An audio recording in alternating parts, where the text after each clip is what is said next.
ಹುಟ್ಟಿದಂತೆ ಬೆಳೆ ಅನ್ನುವುದು ನಿಜವಾದರೆ ಬೀಜದಂತೆ ಬೆಳೆ ಅನ್ನುವುದು ಅಷ್ಟೇ ಸತ್ಯ. ಬೀಜಕ್ಕೆ ಮಾಡುವ ಉಪಚಾರ ಬೆಳೆಗೆ ಹಾಕುವ ಅಡಿಪಾಯವಿದ್ದಂತೆ. ಈ ಸತ್ಯ ರೈತನಿಗೂ ಗೊತ್ತು. ಕೃಷಿಯಲ್ಲಿ ಎಲ್ಲದಕ್ಕೂ ಬೀಜವೇ ಮೂಲ.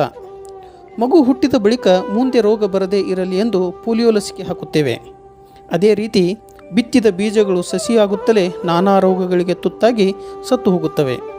ಇನ್ನು ಕೆಲವು ಬೀಜಗಳು ಮೊಳಕೆ ಒಡೆದು ಸಾಯುತ್ತವೆ.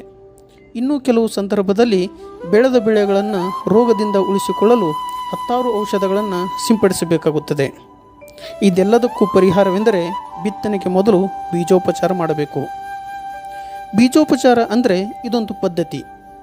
ಈ ಪದ್ಧತಿಯಲ್ಲಿ ಬೆಳೆಯ ಹಂತದಲ್ಲಿ ರೋಗ ಮತ್ತು ಕೀಟದ ಬಾಧೆಯ ಹತೋಟಿಗಾಗಿ ಹಾಗೂ ಪೋಷಕಾಂಶಗಳ ಸ್ಥಿರೀಕರಣಕ್ಕಾಗಿ ಬಿತ್ತನೆಯ ಸಮಯದಲ್ಲಿ ಬೀಜಗಳಿಗೆ ರಾಸಾಯನಿಕ ಮತ್ತು ಜೈವಿಕ ಗೊಬ್ಬರಗಳಿಂದ ಉಪಚಾರ ಮಾಡುವುದನ್ನು ಬೀಜೋಪಚಾರ ಎಂದು ಕರೆಯುತ್ತಾರೆ. ಕೆಲವು ಬಾರಿ ಏನಾಗುತ್ತೆ ಅಂದರೆ ಒಂದೇ ಬೀಜಕ್ಕೆ ರೋಗ ಕೀಟದ ಬಾಧೆಯಿಂದ ಬಚಾವು ಮಾಡಬೇಕಾಗುತ್ತದೆ. ಜೊತೆಗೆ ರೈಜೋಬಿಯಂ ಮತ್ತು ಬೇರೆ ಜೀವಾಣುಗಳಿಂದ ಕೂಡ ಉಪಚಾರ ಮಾಡಬೇಕಾಗುತ್ತದೆ.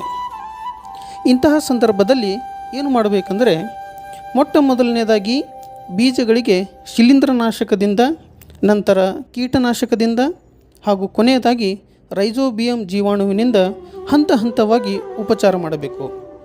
ಇದನ್ನು FIR ಅಂತ ನೆನಪಿನಲ್ಲಿಟ್ಕೊಳ್ಬೇಕು. ಅಂದರೆ ಎಫ್ ಅಂದರೆ ಫಂಗಿಸೈಡ್, ಐ ಅಂದರೆ ಇನ್ಸೆಕ್ಟಿಸೈಡ್ ಮತ್ತು ಆರ್ ಅಂದರೆ ರೈಜೋಬಿಯಂ. ಇದರಲ್ಲಿ ಏನು ಬದಲಾವಣೆ ಮಾಡದೆ ಕ್ರಮಾನುಗತವಾಗಿ ಉಪಚಾರ ಮಾಡಬೇಕು. ಬೀಜೋಪಚಾರ ಬಹಳ ಸರಳ ಪದ್ಧತಿಯಾಗಿದ್ದು ಇದನ್ನು ಹೇಗೆ ಮಾಡಬೇಕಂತಂದರೆ ಮೊದಲು ಬೆಲ್ಲದ ದ್ರಾವಣ ತಯಾರು ಮಾಡಬೇಕು. 50 ಗ್ರಾಂ ಬೆಲ್ಲವನ್ನು ಪಾತ್ರೆಯಲ್ಲಿ ತೆಗೆದುಕೊಂಡು ಅರ್ಧ ಲೀಟರ್ ನೀರನ್ನು ಬೆರೆಸಿ ಒಲೆಯ ಮೇಲೆ 5 ರಿಂದ 10 ನಿಮಿಷ ಕುದಿಸಬೇಕು.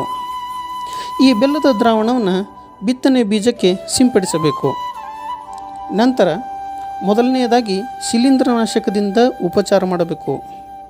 ಜೈವಿಕ ಅಣುಜೀವಿಯಾದ ಟ್ರೈಕೋಡರ್ಮದಿಂದ ಅಥವಾ ರಾಸಾಯನಿಕ ಗೊಬ್ಬರವಾದ ಥೈರಾಮ್, ಕಾರ್ಬನ್ ಡೈಸಿಮ್ ಅಥವಾ ಕ್ಯಾಪ್ಟಾನ್, ಮ್ಯಾಂಕೋಜೆಬ್ ಶಿಲೀಂಧ್ರನಾಶಕಗಳಿಂದ ಕೂಡ ಬೀಜೋಪಚಾರ ಮಾಡಬಹುದು.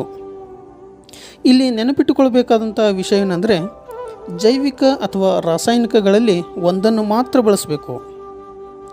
ಟ್ರೈಕೋಡರ್ಮ ಜೀವಾಣುವಾಗಿರುವುದರಿಂದ ಭೂಮಿ ಹಾಗೂ ಪರಿಸರಕ್ಕೂ ಒಳ್ಳೆಯದು ಹಾಗೂ ಭೂಮಿಯಲ್ಲಿ ಬಹಳ ಸಮಯದವರೆಗೂ ವೃದ್ಧಿಯಾಗುತ್ತದೆ. ಟ್ರೈಕೋಡರ್ಮವನ್ನು 3 ರಿಂದ 5 ಗ್ರಾಂ ಪ್ರತಿ ಕಿಲೋಗ್ರಾಂ ಬಿತ್ತನೆ ಬೀಜಕ್ಕೆ ಬಳಸಲಾಗುತ್ತದೆ. ಬೆಲ್ಲದ ದ್ರಾವಣ ಮಾಡಿ ಬೀಜೋಪಚಾರ ಮಾಡುವುದರಿಂದ ಗೊಬ್ಬರದ ಪುಡಿಯು ಚೆನ್ನಾಗಿ ಬೀಜಕ್ಕೆ ಅಂಟಿಕೊಳ್ಳುವುದರಿಂದ ಇದರ ದಕ್ಷತೆ ಹೆಚ್ಚುತ್ತದೆ. ಎರಡನೆಯದಾಗಿ ಮಣ್ಣಿನಲ್ಲಿರುವ ಕೀಟಗಳಿಂದ ಬಿತ್ತನೆ ಬೀಜಕ್ಕೆ ಹಾನಿಯಾಗುವುದನ್ನು ತಡೆಗಟ್ಟಲು ಕೀಟನಾಶಕಗಳಿಂದ ಬೀಜೋಪಚಾರ ಮಾಡಬೇಕು. ಕೀಟನಾಶಕಗಳಾದಂತಹ ಒಂದು ಪುಡಿಯನ್ನು ಒಂದು ಸಣ್ಣ ಪ್ಲಾಸ್ಟಿಕ್ನಲ್ಲಿ ನೀರು ಚಿಮುಕಿಸಿದ ಬೀಜಗಳಿಗೆ ಸೇರಿಸಿ ಚೆನ್ನಾಗಿ ಮಿಶ್ರಣ ಮಾಡಿ ನಂತರ ಉಳಿದ ಬೀಜಗಳಿಗೆ ಮಿಶ್ರಣ ಮಾಡಬೇಕು. ಇದರಿಂದ ಎಲ್ಲ ಬೀಜಗಳಿಗೆ ಸಮನಾಗಿ ಹಂಚಿಕೊಳ್ಳುತ್ತದೆ.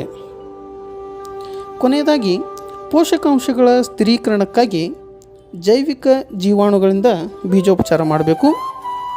ದ್ವಿದಳ ಧಾನ್ಯದ ಬೆಳೆಗಳಿಗೆ ರೈಜೋಬಿಯಂನಿಂದ ಹಾಗೂ ಏಕದಳ ಧಾನ್ಯದ ಬೆಳೆಗಳಿಗೆ ಅಜೋಸ್ಪೈರಿಲಮ್ ಬ್ಯಾಕ್ಟೀರಿಯಾದಿಂದ ಬೀಜೋಪಚಾರ ಮಾಡಬೇಕು.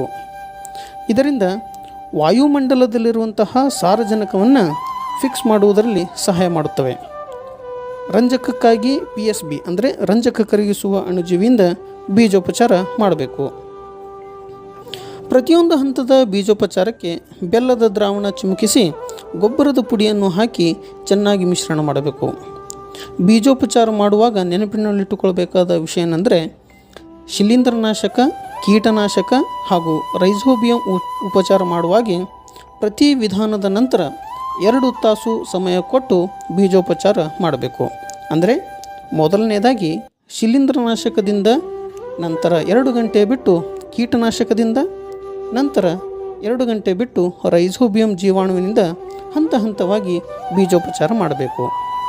ಬೀಜೋಪಚಾರ ಮಾಡಿದ ನಂತರ ಬೀಜಗಳನ್ನು ನೆರಳಿನಲ್ಲೇ ಒಣಗಿಸಬೇಕು. ಎಂದಿಗೂ ಬಿಸಿಲಿನಲ್ಲಿ ಒಣಗಿಸಬಾರದು. ಬೀಜೋಪಚಾರ ಮಾಡುವಾಗ ಚರ್ಮದ ಅಲರ್ಜಿ ಆಗುವಂತಹ ಸಾಧ್ಯತೆ ಇರುವುದರಿಂದ ಕಡ್ಡಾಯವಾಗಿ ಕೈಗೆ ಹ್ಯಾಂಡ್ ಗ್ಲೌಸ್ ಮತ್ತು ಮುಖಕ್ಕೆ ಮುಖಕವಚವನ್ನು ಹಾಕಿಕೊಂಡು ಬೀಜೋಪಚಾರ ಮಾಡಬೇಕು. ಕೃಷಿ ವಿಜ್ಞಾನ ಕೇಂದ್ರ ಹಾವೇರಿಯಿಂದ ರೈತರಿಗೆ ಒಳ ಆವರಣ ಹಾಗೂ ಹೊರ ಆವರಣ ತರಬೇತಿಗಳ ಮೂಲಕ ಬೀಜೋಪಚಾರದ ಬಗ್ಗೆ ಅರಿವು ಮೂಡಿಸುವ ಕಾರ್ಯಕ್ರಮಗಳನ್ನು ಮಾಡುತ್ತಿದೆ. ಕೊನೆಯದಾಗಿ ಬೀಜೋಪಚಾರ ಮಾಡಿದ ದಿನವೇ ಬಿತ್ತನೆ ಕಾರ್ಯವನ್ನು ನಾವು ಕೈಗೊಳ್ಳುವಂಥದ್ದು ಉತ್ತಮ. ಧನ್ಯವಾದಗಳು.